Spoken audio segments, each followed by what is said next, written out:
y todo lo que se dice en ellas es que los clientes creen otros clientes, es decir, que no haya, que el departamento comercial sean los propios clientes, que sean ese advocacy, es decir, que yo pueda recomendar porque entiendo lo que me están dando, porque me ha gustado, porque me han tratado bien. Y esto es un poco lo que está pasando en el día de hoy. Las redes sociales, el social media, todo lo digital ha cambiado la forma que tenemos de relacionarnos con las marcas. Y aquellas marcas que están conectando de verdad y que están sabiendo entender, escuchar lo que se está diciendo, son las marcas que están teniendo mayor suceso, mayor éxito. Lo hemos visto en el ejemplo en Nike. Hoy mismo, por ejemplo, me ha llegado otra iniciativa de Nike que es simplemente a través de redes sociales tú pides a Nike que te monte una especie de campo de fútbol para jugar con tus amigos, y eso tiene seguimiento en las redes sociales. Entonces son iniciativas de escucha, es decir, las marcas se tienen que hacer mucho más activas para generar que tú seas un cliente que genere otros clientes. Y lo vemos aquí, ¿no? El impacto desde el marketing, desde el esfuerzo que se hace de marketing hasta la audiencia que consigues finalmente captar, hay un impacto muy importante de lo digital, del mundo digital. Y en la medida en que ese impacto sea más o menos grande, y que en todo el proceso de compra del Customer Journey que comentábamos, que no empieza cuando voy a la tienda, empieza mucho antes, y no debe acabar cuando he hecho el producto, sino que debe continuar, es decir, debemos nutrirnos y retroalimentarnos de lo que sigan diciendo nuestros clientes o futuros clientes. El impacto de lo digital es fundamental. Como decía, el objetivo al final de los medios, del social media, es crear clientes que a su vez creen clientes. ¿Y esto cómo lo ayudamos desde Interbrand a hacer con las marcas con las que trabajamos? Pues si antes comentaba lo de la fuerza de marca, estos son los 10 factores de fuerza de marca. Como veis, hay factores internos y factores externos. ¿Por qué hay factores internos y factores externos? Por lo que decía antes. Las marcas se han dado cuenta de que si no se gestiona la marca desde el interior, lo que se haga después en el exterior va a tener un gap muy importante. Es decir, si yo, por ejemplo, mis empleados tienen una claridad interna sobre cuál es la estrategia de marca, cuáles son los valores, cómo se tienen que comunicar, etcétera, etcétera, y esos empleados tienen una influencia de cara al consumidor final, el entendimiento que el público pueda tener va a ser mayor, y ese entendimiento va a generar métricas de familiaridad, métricas de mayor satisfacción, métricas de recomendación. Es decir, nosotros entendemos que una persona que no entienda una marca, que no entienda lo que puede esperar de ella, no la va a recomendar. No sé si conocéis de forma general IKEA. IKEA es una empresa que tiene un alto entendimiento por parte de las personas que van a comprar en ella. Es decir, la gente que va a IKEA sabe lo que espera, sabe que va a llegar a un mall enorme con muebles, que va a tener que coger esos muebles, que va a tener que montarlos en su coche y que después los va a tener que montar en su casa, y además ha tenido que salir del centro de su ciudad, cuando hace años los muebles los compraban en una tienda cerca de su casa, venían y se los llevaban a su casa y estaban perfectamente. Entonces, el entendimiento que ha hecho IKEA, y sin utilizar hasta el momento de forma las redes sociales, pero ese es el entendimiento al que me refiero. Es decir, las marcas que son capaces de conectar y de ofrecer realmente lo que al final van a ofrecer, son las entendibles y son las que tienen éxito. Es un poco la definición de cada uno de los factores, ¿no? La claridad interna que he comentado, el compromiso no es solo el compromiso que tiene la organización con la marca, sino también el compromiso que tiene con los empleados, que los empleados estén formados, que los empleados tengan información. La transparencia es muy importante. Las marcas tienen que ser cada vez más transparentes, empezando desde el interior. Si una marca no es transparente internamente, ¿cómo esperamos que sea transparente de forma externa, y cómo esperamos que pueda relacionarse en el mundo digital con los consumidores? A nivel de protección, es decir, las marcas necesitan estar protegidas de lo que se dice de ellas y de todo lo que se está generando. Es decir, hoy hacemos una cosa mal en España y tiene un impacto inmediato a nivel mundial a través de las redes sociales. Y las marcas tienen que estar preparadas para gestionar eso de forma efectiva, no solo a través de Community Manager, a través de planes de emergencia para gestionar eso. Y grandes marcas como BP han tenido problemas por no estar gestionadas, sino tener unos planes de contingencia ante sucesos. La capacidad de respuesta, pues capacidad de respuesta en la medida que nosotros somos capaces de utilizar lo que se está diciendo de qué se está pidiendo los clientes, qué están pidiendo los clientes en redes sociales para nosotros innovar en producto. Aquellas empresas que tienen una capacidad de escuchar y de después otorgar lo que están pidiendo son las que tienen éxito. Y los factores externos, autenticidad, relevancia, diferenciación, consistencia, presencia y entendimiento. Son factores, son métricas mucho más cuantitativas, por eso es importante, como decía al principio, que aquellas personas que estéis pensando que el marketing solo se basa en hacer campañas de publicidad, tengáis en cuenta que todas estas campañas de publicidad, como ha comentado Fernando, al final se miden, tienen un impacto en métricas de presencia en redes sociales, qué se dice en redes sociales, si es relevante, es decir, métricas de fair choice, de consideración total, etcétera, etcétera. Os voy a hablar brevemente de 10 casos que hemos desarrollado en Interbrand y cómo hemos ido ayudando a marcas que son bastante importantes como AT&T, Thomson Reuters o el New York Stock Exchange en cada uno de estos 10 factores de forma de social media y digital a incrementar el valor de sus marcas. Por ejemplo, Wrigley, que pertenecen a Mars, que es una empresa de alimentación y son fabricantes de chicles, lanzaron esta nueva marca y una nueva marca con nuevos valores, etcétera, etcétera. Y lo que nosotros les ayudamos fue, es decir, tenemos que implicar a los empleados para que sepan qué es la nueva compañía, cuáles son los valores y que se sientan partícipes. ¿Por qué? Porque si no se sienten partícipes de lo que hemos lanzado a nivel aquí, si somos directores y tomamos decisiones, pero no escuchamos lo que se está diciendo abajo por parte de los empleados, al final nuestra marca no va a tener éxito interno y, por supuesto, va a ser difícil que lo tenga externo, porque los empleados no se van a motivar de la misma manera, etcétera. ¿Qué es lo que se hizo? Bueno, se lanzó una intranet muy potente y una intranet sobre todo participativa en el sentido de que cada uno de los empleados lo que hacía era reinterpretar lo que significaba para él ser parte de una compañía. Lo vemos aquí, por ejemplo, esto era un fondo de pantalla de cómo se celebraba el sabor este empleado, pues era cuando su hija de 4 años le decía papá te quiero. Esto era el fondo de pantalla que tenían. Y es una forma participativa de que los empleados sientan la marca. En el caso de Xerox, que es una empresa que no tiene nada que ver, lo que hizo Xerox como compromiso es, bueno, nosotros somos una marca que hacemos nuestras cosas, pero necesitamos comunicarlas.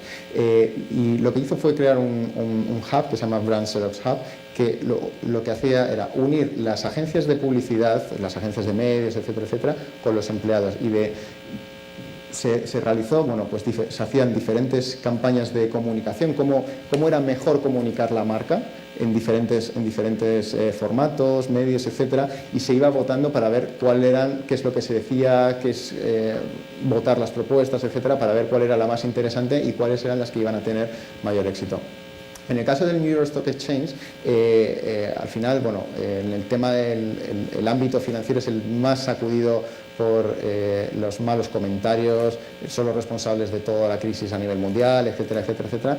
Y una plataforma como el New York Stock Exchange, lo que veía es que se hablaba mucho de ella como, habéis tenido la culpa por ser especuladores, etcétera, etcétera, y se hablaba en plataformas como Thomson Reuters, como Bloomberg, etcétera.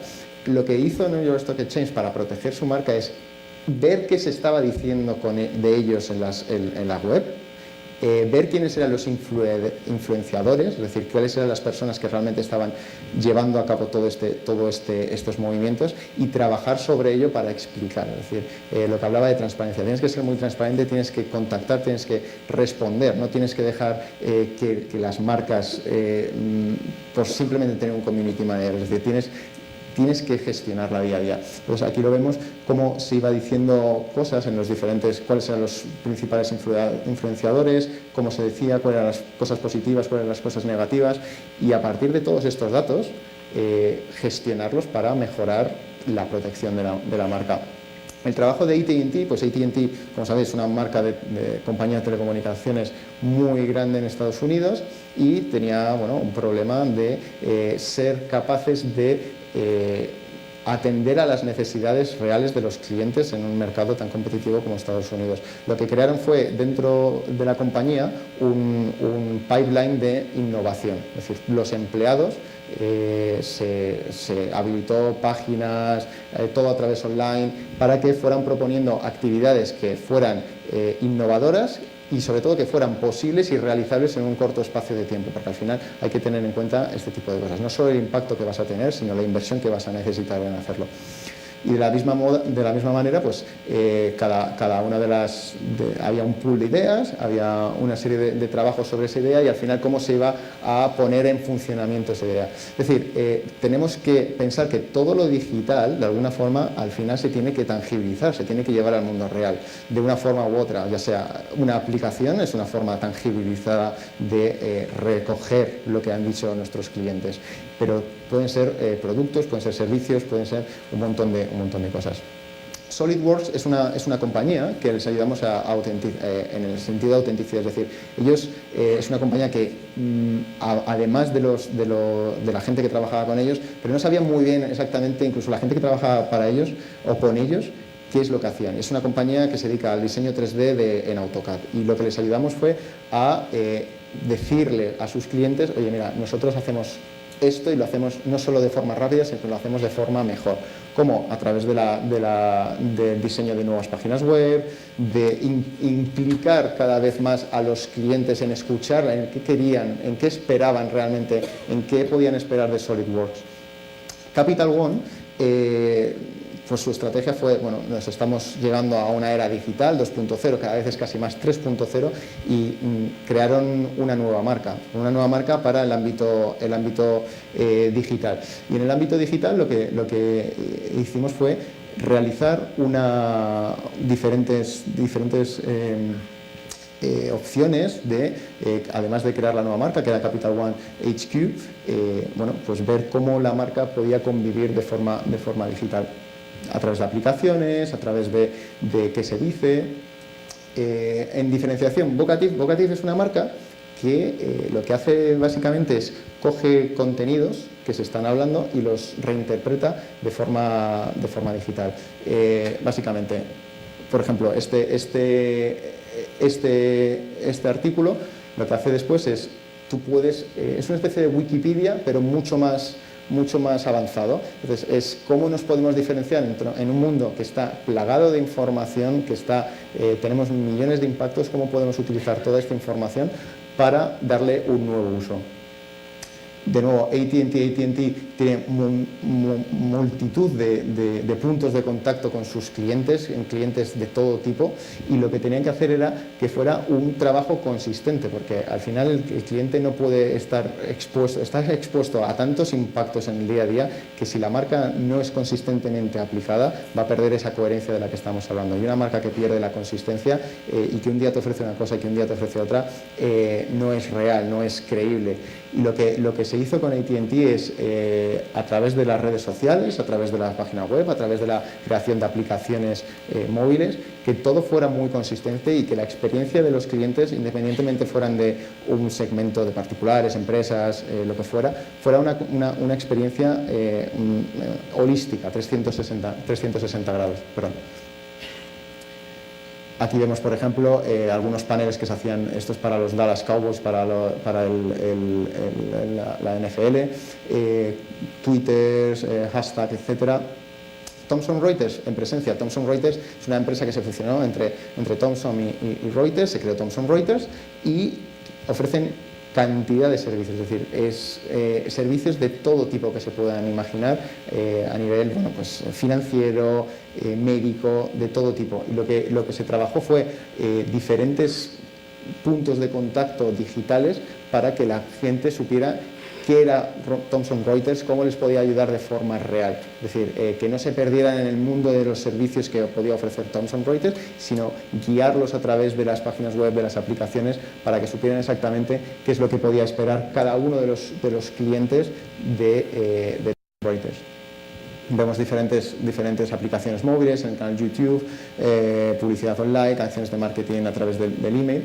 Y por último, MWV es una compañía a nivel global y esto es interesante, ¿no? Porque no siempre tenemos que pensar que las compañías que hacen branding, marketing, etcétera, siempre van a ser compañías como Apple, o vamos a trabajar para compañías como Disney, Apple, etcétera. Vamos a trabajar en gran medida con compañías muy industriales, y las compañías industriales tienen muchas oportunidades, se generan muchas oportunidades y hay que entenderlas. Y parte de nuestro trabajo en los últimos años desde Interbrand es comprender cómo compañías B2B como esta pueden hacer grandes cosas en el ámbito de las marcas. En el caso de MWBB, lo que intentaban era comprender por qué los brand managers entender por qué los brand managers les estaban comprando. Y lo que se hizo fue ver qué insights tenían, etcétera, para al final darles una mejor experiencia de compra. Es decir, para que no solo compraran porque eran los líderes mundiales de packaging, pero sino para poderles beneficiar en mayores y mejores innovaciones. Y eso se consiguió a través del análisis de todos los datos del social media. En definitiva, la capacidad de respuesta no es el servicio al cliente por dar servicio al cliente, es un camino para la innovación y el beneficio, ¿no? Que se basa en cómo puedo salir adelante en el mercado y crear nuevas categorías, como hemos visto en mercados que están cada vez más llenos de marcas, que es muy difícil la diferenciación. ¿Cómo puedo impulsar esa innovación para resultar relevante en productos y servicios de diseño?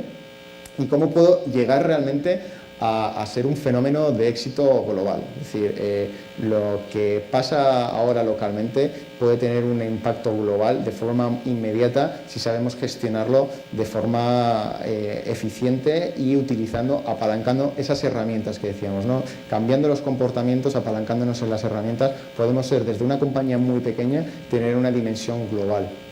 Y eso es algo que las marcas hoy en día están empezando a comprender, que una marca aquí en Lima, en el Perú, puede ser una marca internacional y global en cuestión de muy pocos años si realmente sabe apalancarse en herramientas que le permiten llegar a todo el mundo y le permitan comunicar lo que es, qué es lo que ofrece, cómo lo ofrece, etcétera.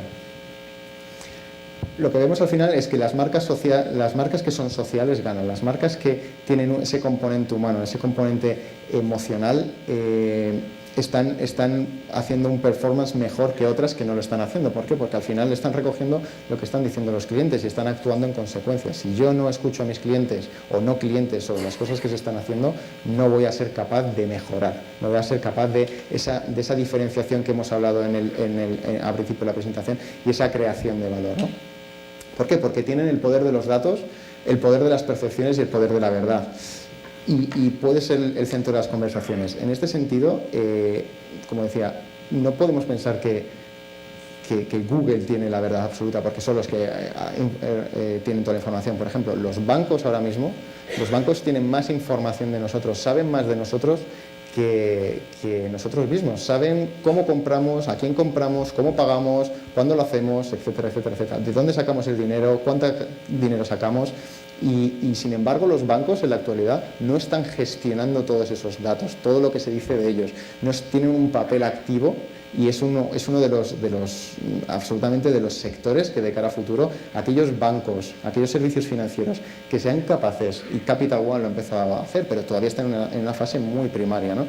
Aquellos bancos y servicios financieros que sepan utilizar los beneficios de todos los datos que tienen para ofrecernos productos y servicios que realmente conecten con nosotros en nuestras necesidades, van a ser bancos que no van a tener competencia alguna o que al menos van a tener una ventaja competitiva muy grande hasta que otros sean capaces de hacer lo mismo. Al final, en definitiva, hay que alejarse de las herramientas e influir sobre los comportamientos en los que nuestra marca puede generar valor. En todo este proceso es súper importante, muy, muy, muy importante que tengamos en cuenta a nuestros empleados. Si no tenemos en cuenta lo que se dice, lo que se hace de nuestros empleados, no vamos a tener éxito casi seguro. O sea, cada vez más la gente no es como quizá mi padre o mi abuelo que vivía prácticamente para trabajar. La gente ahora quiere trabajar para poder vivir y para poder compartir sus experiencias. Entonces, un empleado contento te va a generar mucho más valor para la compañía y para la marca que aquellos empleados que no están contentos y a los cuales no has comprometido. La mejor manera es entregar, de que hablen bien de ti, es entregar y ser coherentes con la experiencia de marca. Es decir, si tú tienes un posicionamiento, si tú haces un overpromise de forma regular y no cumples lo que estás diciendo, eso al final va a tener un impacto muy negativo, va a tener un impacto negativo inmediato además. Es decir, una persona que ahora tenga una experiencia negativa en un restaurante sale de él y ya puede estar diciendo el camarero era un antipático, el precio era alto, la comida estaba mala, y eso tiene un impacto en el comensal que va a llegar al día siguiente, que igual va a cancelar la comida, por lo cual lo que tienes que hacer es dar una experiencia de marca real. Es decir, la experiencia de marca se puede ir construyendo poco a poco, pero lo que ves, lo que tangibilices, que sea real, porque como hagas un overpromise, antes o después va a tener un impacto. Y por último, sea auténtico, conoce qué es lo que puedes llegar a dar, hazlo significativo y entendible, ¿no? Porque al final las marcas, lo que hemos visto es que tienes que ser lo que puedes dar, no puedes dar más de lo que estás dispuesto, y por eso es muy importante que compañías pequeñas se puedan apalancar en esas herramientas para generar nuevos comportamientos, que impliquen a sus empleados, ¿no? Al final el último punto es un resumen de todo lo anterior. Y en definitiva, como dijo Víctor Hugo, el futuro es para los valientes. Y aquí yo creo que hay mucha gente que estáis estudiando que veréis que el mundo empresarial es un mundo de valientes. Tenemos un ejemplo como Fernando, que con 23 años abrió su propia empresa, y yo estoy seguro de que muchos de vosotros veréis que las marcas tienen un impacto muy importante en vuestra vida, lo van a seguir teniendo, y que es muy importante que la gente las gestione y que comprendan que la gestión de la marca crea valor tanto para los consumidores como para los accionistas y los empleados. Muchas gracias.